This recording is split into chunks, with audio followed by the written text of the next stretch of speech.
उस दिन मानसी कैंटीन में एक महिला को देखकर चौंक गई। चेहरा बहुत ज़्यादा जाना पहचाना लग रहा था। शायद यही हाल उस अजनबी महिला का भी था। अचानक से मानसी को याद आया और वह उसके पास जाकर बोली, हाय, क्या आपका नाम शीतल है? वह महिला उसे देखते हुए बोली, और तुम मानसी हो ना? वे दोनों बचपन की सहपाठी थी। शीतल मानसी को देखते हुए बोली, पर तू यहाँ इस ऑफिस में? तेरे तो बहुत बड़े बड़े ख्वाब थे ना। तू तो आईएएस बनने का सोचती थी।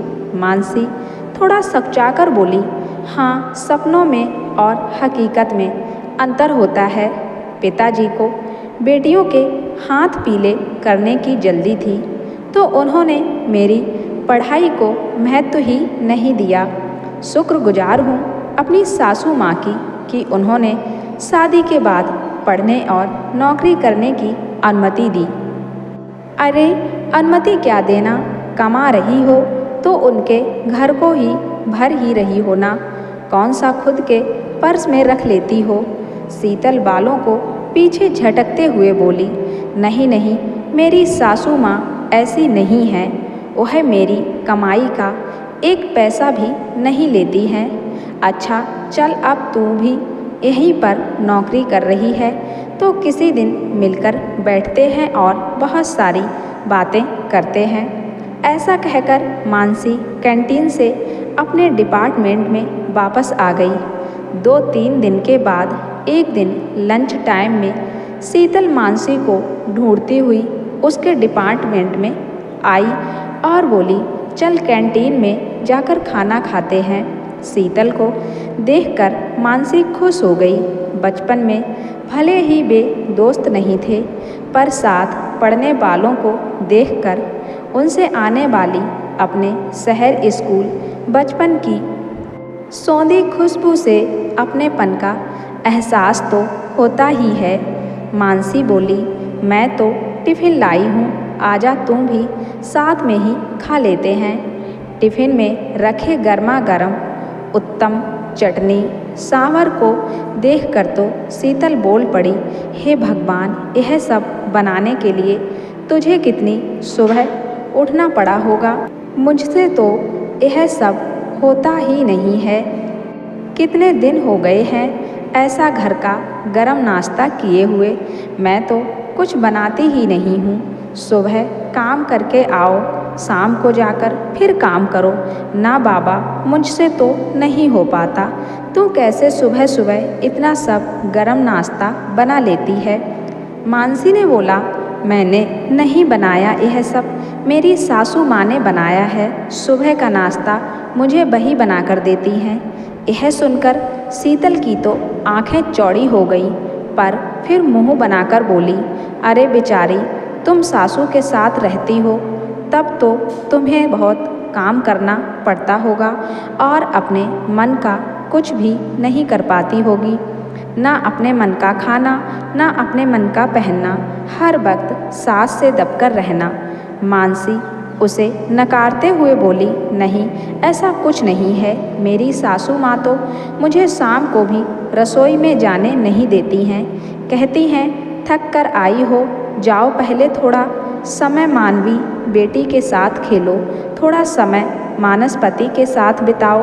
अभी मेरे हाथ पैर चल रहे हैं और तुम्हारी खेलने खाने की उम्र है, काम करने को जिंदगी पड़ी है। सच में मेरी सासू माँ तो बहुत अच्छी हैं। सच कहूँ तो मम्मी से भी अच्छी। यहाँ तक कि उन्होंने तो शादी में दहेज भी नहीं लिया था। हे भगवान, मानसी, तू कहाँ फंस गई? तेरी शादी को कितना समय हुआ है? कहीं ऐसा तो नहीं है कि तेरे पति में खानदान में कुछ खोट हो? शीतल चिंतित हुए बोली। मानसी थोड़ा झुंझलाकर बोली, कैसा खोट? इतने सालों से साथ में हूँ। मानव तो इतने अच्छे हैं कि सिगरेट शराब तो दूर, एक लौंग तक का सेवन नहीं करते हैं। मालूम है मेरे ससुराल में कोई भी मांस मछली नहीं खाता है। मम्मी पापा ने भी शादी से पहले जब अपने ख्याल रखे थे तो मैंने ऐतराज़ किया तो बोला, तो क्या हुआ, मांस खाना कौन बड़ी अच्छी बात है, तुम भी मत खाना। पर सासू माँ ने कहा, तुम्हें मांस पसंद है तो बाहर जाकर खा सकती हो, घर पर ही बनाना हो तो ऊपर छत वाले चौके में सारा इंतजाम करवा दूंगी। उन्हें मालूम था कि मना करोगी तो शायद तुम नहीं मानोगी, ऐसे उनके एहसान के नीचे दबकर शायद खाना छोड़ दोगी। खाना छोड़ दिया है ना, शीतल ने गंभीरता से कहा। मानसी विचार में पड़ गई। क्या ऐसा हो सकता है? मानसी को विचारों में खोया देखकर शीतल फिर बोली, तू आज भी बहुत भोली है। ससुराल में सब तेरे भोलेपन का फ़ायदा उठाते होंगे। अच्छा बता, जीजू की सैलरी वो किसे देते हैं? मानसी सोचते हुए बोली, खुद रखते होंगे या माँ को देते होंगे, क्या पता, मैंने कभी जानने की कोशिश ही नहीं की। वैसे भी सारा घर माँ संभालती है और मानव घर के बड़े बेटे हैं तो उनकी तो जिम्मेदारी बनती है। सखी, अच्छा हुआ मैं तुझसे मिली, नहीं तो सब तुझे लूट लेते। अरे पागल, इसलिए तेरी सासू माँ तुझे रसोई में जाने नहीं देती। नहीं तो सोच, ऐसी कौन सी सास होगी जो बहू के होते हुए भी काम करना चाहेगी। मैंने तो शादी के 2 महीने बाद से संजय की सैलरी का हिसाब रखना शुरू कर दिया था। अरे भाई, इसमें शर्म कैसी, पति है मेरा। और 6 महीने बाद ही बोल दिया था कि मेरे घर में तुम्हारे माता पिता की कोई जगह नहीं है। मानसी आश्चर्य से शीतल को देखते हुए, तुम्हारे घर? अरे वह घर उनके बेटे का भी तो था। शीतल बोली, शादी के पहले तक, शादी के बाद नहीं। मालूम है बहुत इमोशनल ब्लैकमेल कर रहे थे संजय को, तो मैंने एक दिन अपने सास ससुर से बोल दिया, या तो मुझे चैन से अकेले रहने दो, नहीं तो तैयार हो जाओ जेल जाने के लिए। जहाँ एक बार दहेज उत्पीड़न का केस किया, फिर तुम्हारी और तुम्हारे बेटे की जिंदगी अदालत का चक्कर काटते ही बीतेगी। मानसी ने कुछ आश्चर्य कुछ अपनेपन से अपना टिफ़िन ख़त्म किया। आज उसे टिफ़िन में खाने में वो अपनेपन का, प्यार का स्वाद नहीं आ रहा था, क्योंकि शीतल कटुता का नमक जो मिला गई थी। ऑफिस खत्म होने पर मानसी घर पहुंची तो रोज़ की तरह सासू माँ ने मुस्कुराकर दरवाज़ा खोलते हुए हाल चाल पूछा। आज मानसी को वह मुस्कुराहट बनावटी सी लग रही थी, पर उसने तुरंत अपने मन में आए नकारात्मक विचारों को झटक दिया। पर आज उसने मानसी को गले से नहीं लगाया, उसकी दिन भर की बातें नहीं सुनी। वह हाथ मुंह धोकर सीधा रसोई में गई। माँ चाय बनाने जा रही थी। मानसी बोली, रहने दीजिए माँ, चाय मैं बनाती हूँ, क्योंकि मानसी के दिमाग में शीतल की बातें ही गूंज रही थीं। एक ही ऑफिस में होने के कारण शीतल अक्सर मानसी से मिलती रहती और हमेशा ससुराल वालों के बारे में उल्टी सीधी बातें करती रहती। मानसी के मन को उनके खिलाफ भरने की कोशिश करती, जिससे कि वह सफल भी हो रही थी। अब मानसी भी सोचने लगी थी कि हाँ, साथ में रहने पर कितना मुश्किल है, सारा पैसा खर्च हो जाता है। सासू माँ पर, उनकी दवाइयों पर, रिश्तेदारों पर। अब जाने अनजाने मानसी की आंखों में एक छोटा सा ख्वाब पलने लगा था, एक छोटे से घर का, जहाँ पर सिर्फ मानसी, मानव और मानवी होंगे और कोई नहीं। पर प्रकृति को उसका यह सपना मंजूर नहीं था, इसलिए आँखों में घर के सपने के साथ साथ उसकी कोख में भी एक सपना पलने लगा था। शीतल की बातों के प्रभाव में आकर मानसी अब बहुत अलग व्यवहार करने लगी थी। वह कई बार दबी जुबान से अलग रहने की बात भी मानव से कर चुकी थी। मानव उसे प्यार से समझाता पर उसे सबका प्यार दिखावा लगता। सब उसके व्यवहार का परिवर्तन महसूस कर रहे थे, पर सबको लगता कि यह चिड़चिड़ापन उसकी गर्भावस्था के कारण है। एक दिन मानव की माँ मानव से बोली, देख उसका ऑफिस है, उसे छुट्टी नहीं मिल सकती, नहीं तो मैं उसे मन बदलने के लिए मायके भेज देती। मानव बोला, हाँ माँ, आप ठीक कह रही हो, वह बहुत चिड़चिड़ी हो गई है, मैं उसके ऑफिस में बात करूँ क्या? नहीं बेटा, यह निर्णय उसको ही लेने दो। अगर वह अभी छुट्टी ले लेगी तो बाद में ऐसा करते हैं, उसके मम्मी पापा या बहन को कुछ दिनों के लिए यहाँ बुला लेते हैं, शायद उसे अच्छा लगे। हाँ माँ, यह भी ठीक रहेगा, मैं अभी मम्मी जी से बात करता हूँ।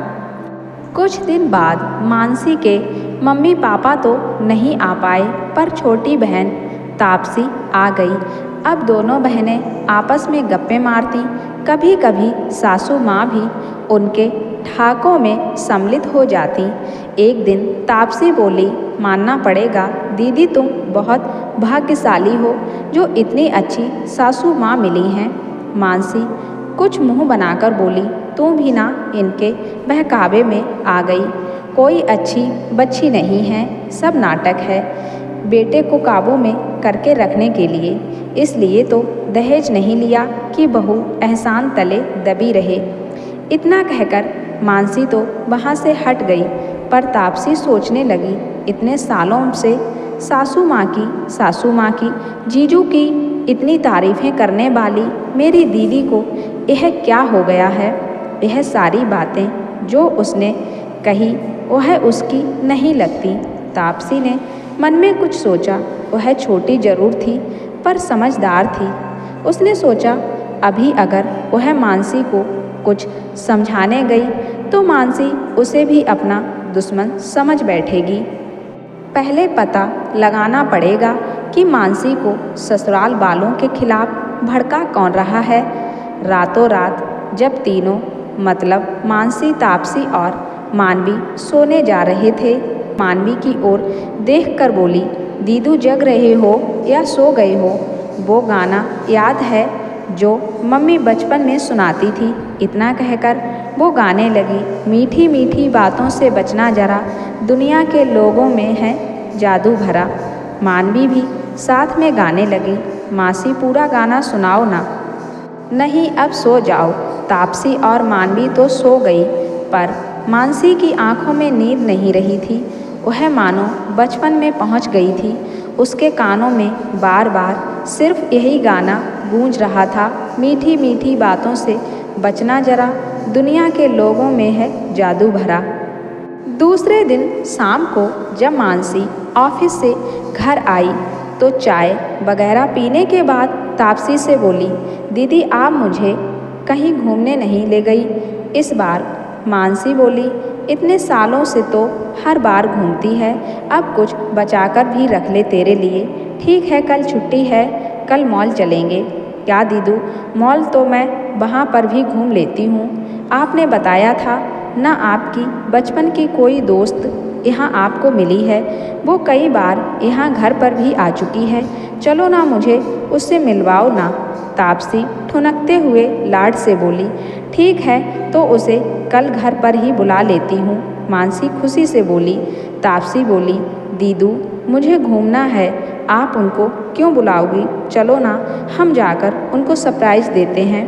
मानसी बोली, हाँ यह भी ठीक रहेगा, वैसे भी वह कई बार मुझे अपने घर आने के लिए कह चुकी है, उससे अच्छा लगेगा। वास्तव में तापसी ने कुछ दिनों में विचार करके यही निष्कर्ष निकाला था कि जब से दीदू ने अपनी सहेली के बारे में बताया था, उसके बाद से दीदू का व्यवहार बदल रहा है। दूसरे दिन दोपहर को खाना खाने के बाद मानवी, मानसी और तापसी तीनों ही कार से शीतल के घर के लिए निकल गए। रास्ते में उन्होंने शीतल की बेटी के लिए उपहार और चॉकलेट भी ली थी। मानसी थोड़ा नाराज़ हो रही थी कि मुझे शीतल को फ़ोन करके बताने तो दो कि हम आ रहे हैं, कहीं वो घर पर नहीं हुई तो क्या हम इंतज़ार कर लेंगे? पर सोचो उनको आपका सरप्राइज कितना अच्छा लगेगा। इस पर मानसी मुस्कुरा दी। शीतल के फ्लैट के बाहर पहुंचकर जब उन्होंने घंटी बजाई तो अंदर से आवाज़ आई, श्रोता दरवाजे पर कौन है? मम्मा, मैं टीवी देख रही हूँ, आप खुद देख लो ना। बड़बड़ करती हुई शीतल की आवाज़ बाहर तक आ रही थी। दरवाज़ा खोलते हुए भी वह कुछ बोलने जा रही थी, पर मानसी को देखकर जबरन मुस्कुराते हुए बोली, अरे तुम फ़ोन कर दिया होता तो मैं आ जाती। ऐसी हालत में तुम क्यों परेशान हुई? उसकी बातों से खुश होकर मानसी बोली, तू मेरा कितना ख्याल रखती है, पर तापसी मेरी छोटी बहन आई हुई है ना, यह तुमसे मिलना चाहती थी तो बस तुम्हें सरप्राइज करने के लिए फ़ोन नहीं किया। तापसी बोली, शीतल दी, डॉक्टर ने दीदी को घूमने फिरने को बोला है, वैसे क्या आप हमें अंदर नहीं बुलाएंगी? शीतल अचकचाकर एक और हटते हुए बोली, आओ ना अंदर आओ। फिर अपने अव्यवस्थित घर पर नज़र डालते हुए बोली, क्या करूं, कामकाजी हूं ना तो घर को समय ही नहीं दे पाती। रविवार का दिन मिलता है पति और बेटी के साथ बिताने के लिए, उनमें भी घर की साफ सफाई करो तो यह नाराज़ होते हैं कि तुम्हारे पास तो मेरे लिए समय ही नहीं है। पर मम्मा, पापा तो सुबह गुस्से में कह रहे थे कि ना जाने कैसी सुअर से पाला पड़ा है, मुझे इस गटर में नहीं रहना। चुप कर, पता नहीं क्या बेकार की टीवी की बातें सुनकर बोलती रहती है। श्वेता आंटी को हेलो बोलो। आखिर मानसी बोली, हेलो श्वेता, मैं तुम्हारी मम्मी की दोस्त हूँ, ये देखो तुम्हारे लिए गिफ्ट लाई हूँ। एकदम से बंदर की तरह उछलते हुए मानसी के हाथों से उपहार खींचकर वह अंदर भाग गई। शीतल चिल्लाती रह गई। थोड़ी देर वहाँ बैठने के बाद ना जाने क्यों मानसी का मन उचटने लगा। वह शीतल से बहाना बनाकर कि उन्हें डॉक्टर के पास भी जाना है रेगुलर चेकअप के लिए, वह वहाँ से बगैर कुछ चाय कॉफ़ी पिए बिना ही उठ गई। शीतल ने रोकने की कोशिश भी की। कार तापसी ने एक पार्क के आगे रोक दी। मानसी ने कुछ भी सवाल नहीं पूछा, वह अपने भीतर के सवालों से जूझ रही थी। मानवी तो पार्क में आकर खुश हो गई। तापसी ने ठंडे पानी की एक बोतल और 3 आइसक्रीम ली। वह दोनों वहीं पड़ी बेंच पर बैठकर खाने लगी। मानवी खाकर झूला झूलने लगी। मानसी ने दूर क्षितिज को देखते हुए बोला, तू जानबूझकर मुझे शीतल के घर ले गई थी ना? तापसी आइसक्रीम खाते हुए हैरानी से उसे देखती हुए बोली, हाँ तो मैं ही तो आपको आने के लिए बोली थी। क्या हुआ, क्या आपको उनके घर आना अच्छा नहीं लगा? नहीं, मानसी सिर हिलाते हुए बोली, शीतल ने मुझे जो तस्वीर दिखाई थी अकेले घर की मौज मस्ती की, वह तस्वीर इस घर से बिल्कुल अलग है। दीदू, यह आपकी दोस्त नहीं, कलयुग की मंथरा है। यह ना इतनी महीने काटते हैं कि सामने वाला संभल भी नहीं पाता। अभी कैसे वह रोना रो रही थी अकेले रहने का और सारा काम खुद ना कर पाने का, और कैसे आपको सिखाना शुरू कर दिया था कि संयुक्त परिवार में कितनी मुश्किलें हैं। हाँ तापसी, मैं उसके बहकावे में आ गई थी। यह मेरा घर जहाँ मेरी सासू माँ ने मुझे राजकुमारी का दर्जा दिया, तेरे जीजू जिन्होंने मुझे रानी बनाकर रखा, यह मेरी खुशियों से भरा हंसता खेलता साम्राज्य जिसको मैं उसके बहकावे में आकर अपने हाथों से आग लगाने जा रही थी। मानसी रोते हुए बोली, छोटी, क्या मिल जाता उस शीतल को मेरा साम्राज्य नष्ट करके? मंथरा को तो फिर भी लालच था कि वह राजमाता की नौकरानी कहलाएगी, पर शीतल उसे किस बात का लालच था? मैंने तो कभी उसका बुरा नहीं चाहा।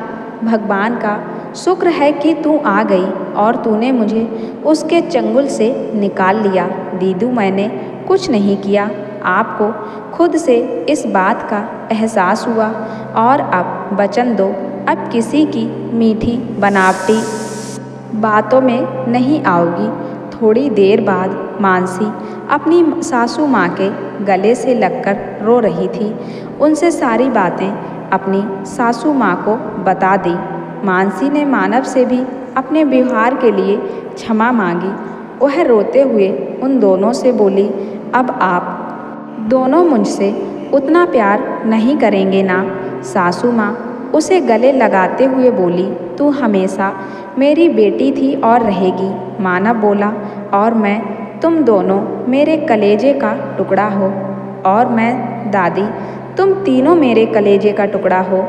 और मैं, तापसी ने पूछा, तू तो मेरी परी है जिसने एक दुष्ट चुड़ैल के हाथों से मेरी खुशियों का साम्राज्य उजड़ने से बचा लिया। तो दोस्तों, आपके आसपास भी यह मंथराएं होंगी। आप भी अपनी खुशियों के साम्राज्य की पहरेदारी ध्यान से करना और गुनगुनाते रहिए और सबकी मीठी मीठी बातों से बचते रहिए।